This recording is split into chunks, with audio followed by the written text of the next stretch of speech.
This week in Destiny for February 13th, 2025. The Trials of Osiris Revamp begins tomorrow. Iron Banner returns next week with new weapons, which we'll take a look at. A beloved Destiny boss is finally dead. How new holochips work, a look at possible future armor sets like an April Fool's themed set, and much more. Let's take a look.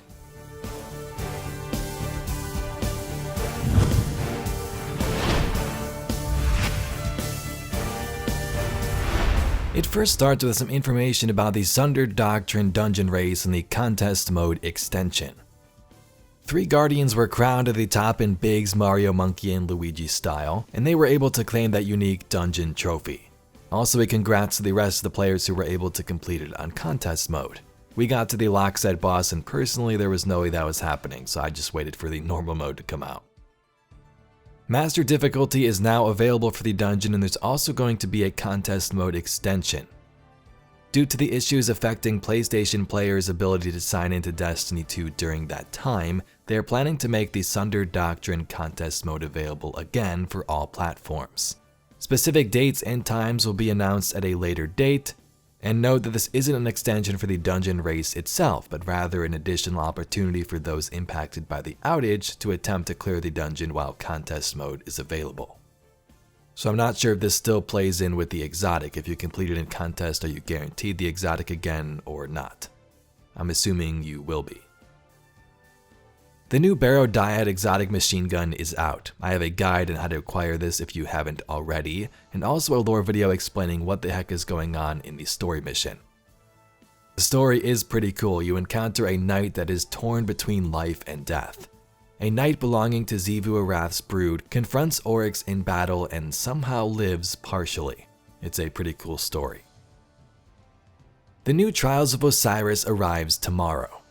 This is the biggest update to the game mode since it was brought back to Destiny 2. Matchmaking has been tuned, passages work in a totally different way, and the rewards you get are linked more to your wins than going flawless.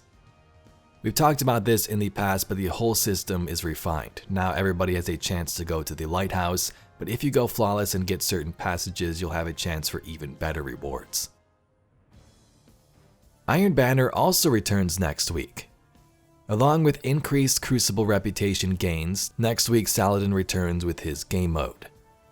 Remember that Saladin has changed schedules and moved his traditional PvP event from the 2 weeks that it was during the last 2 episodes to the 1 week duration. This is a good reminder if you're still on the hunt for the armor sets introduced during Revenant, or if you want to get some of the new weapons available. The first of which is a new contender, an adaptive frame arc trace rifle called Warlord Spear, with perk combos for PvE as interesting as Rewind Rounds and Detonator Beam. PvP, don't sleep on Dynamic Sway Reduction and Desperate Measures. The other new reward is a reprised Peacebound, the adaptive frame stasis sidearm. Zen Moment and Desperado make a great combo for PvP, although other players might be more interested in Lone Wolf and Headseeker. They can't wait to see what the community does with it. And if you can't participate next week, don't worry, Iron Banner will be back several more times during this episode, the very next one beginning April 1st. Bungie has some updates for Bungie.net account linking. For a time, they've allowed players to link multiple authentication methods to sign into their Bungie.net profile. They will continue to allow linking accounts in this manner, but they are taking away the option to unlink an account once it's been linked to your Bungie ID. The only exception will be Twitch. They don't have a specific date for this yet, but their goal is to enforce it before the end of March. The goal is also to protect the integrity of the player accounts, simplify certain security systems, prevent fraud, and limit activities that go against the TOS. This week, Bungie introduced a new cosmetic category called holochips. When activated, holochips add a visual effect such as energy trails or holographic wings to your Guardian. They'll add an extra flair to your fashion, but they won't impact gameplay. Similarly, they will be hidden when you enter combat to avoid adding visual noise during tense firefights. The first holochip is available in Eververse right now in the form of a lovely trail of hearts. You can head to the store and claim one for free.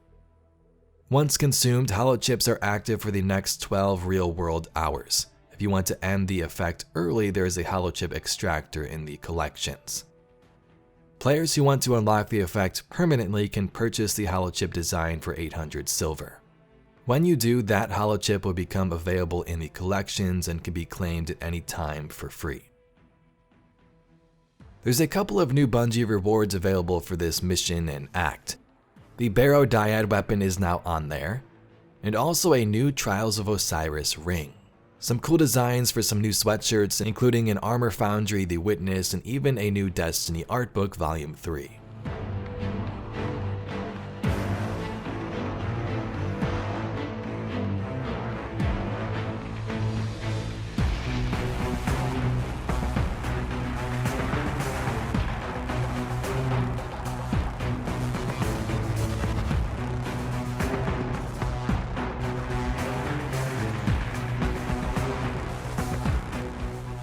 Also live today was update 8.2.0.1, some patch notes for you.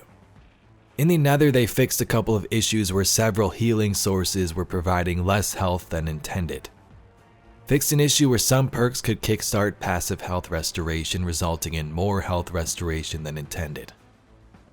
Fixed an issue causing guitar errors. And in the Nether exploration, they adjusted some scaling values in addition to the above healing source changes. For Revenant, they fixed an issue in Onslaught, Tomb of the Elders, and Kel's Fall where they were missing modifiers, and also where major fieldworks cannot be accessed. For Dungeons and Raids, they fixed an issue where these activities were showing burns and surges.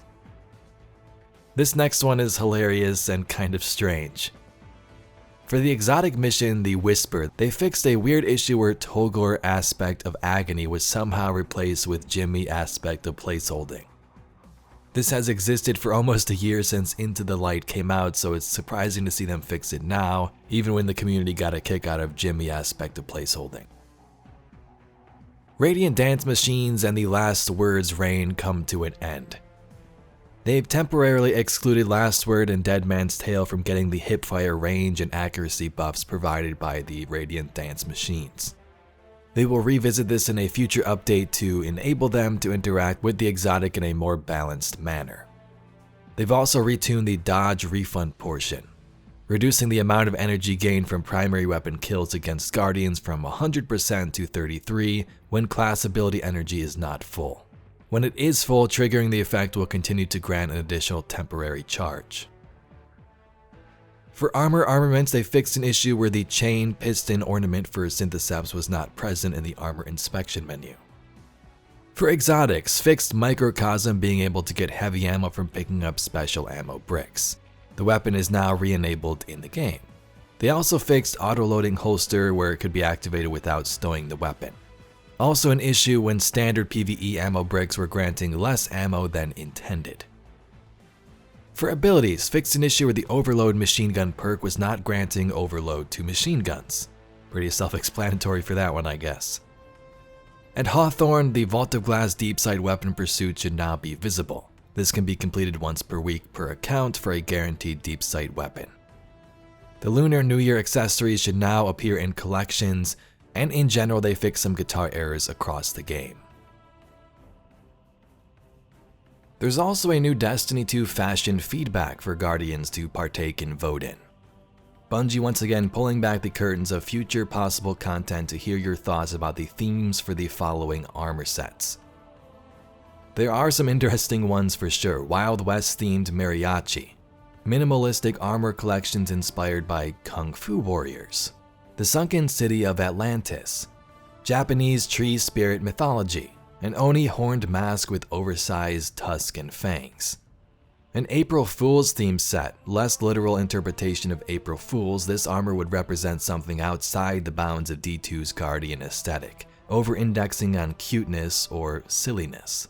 And there's a couple of others as well.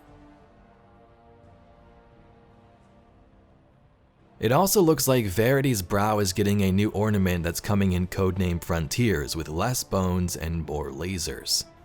I'm not sure if this is a hint at anything story-wise, but it looks cool.